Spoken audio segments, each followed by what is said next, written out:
আসসালামু আলাইকুম রহমতুল্লাহ। প্রিয় দেশবাসী, আপনারা জানেন যে দৌলতদিয়া ফেরিঘাটে একটি বাস ফেরিতে ওঠার সময় পড়ে গিয়েছে পানির মাঝে। তো কিছু ভাই সেই ড্রাইভার সাহেবকে দোষারোপ করতেছে। কেউ কেউ বলতেছেন যে ড্রাইভার সাহেব বাস রেখে সে পান খেতে যাচ্ছে। আবার কেউ কেউ বলতেছেন যে ড্রাইভার সাহেব তার হেল্পারকে দিয়ে সে অন্য কোথাও গেছে।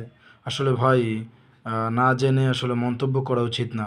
কারণ ড্রাইভার সাহেবেরও একটা পরিবার আছে, তারও ভাই স্ত্রী আছে, তারও মা আছে, তার বাবা আছে, তার দুটো সন্তান আছে, দুটো মেয়ে সন্তান আছে। তো ভাই, একটা জিনিস বলার আগে অন্ততপক্ষে চিন্তা করা উচিত যে আসলে ড্রাইভার সাহেব কি আসলে সে ছিল কি ছিল না। আসলে ভাই, সব ড্রাইভাররা খারাপ হয় না।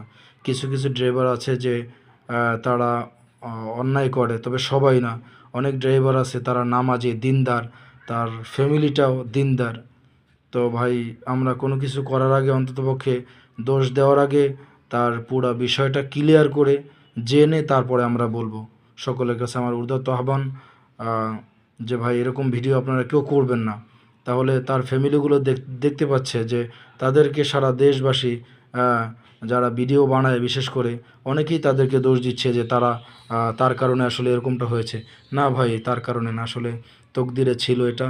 আল্লাহ তাআলার ইচ্ছায় আসলে এটা হয়েছে।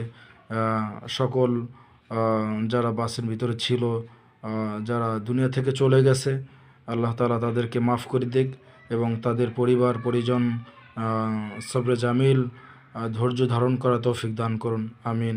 আসসালামু আলাইকুম রহমতুল্লাহ।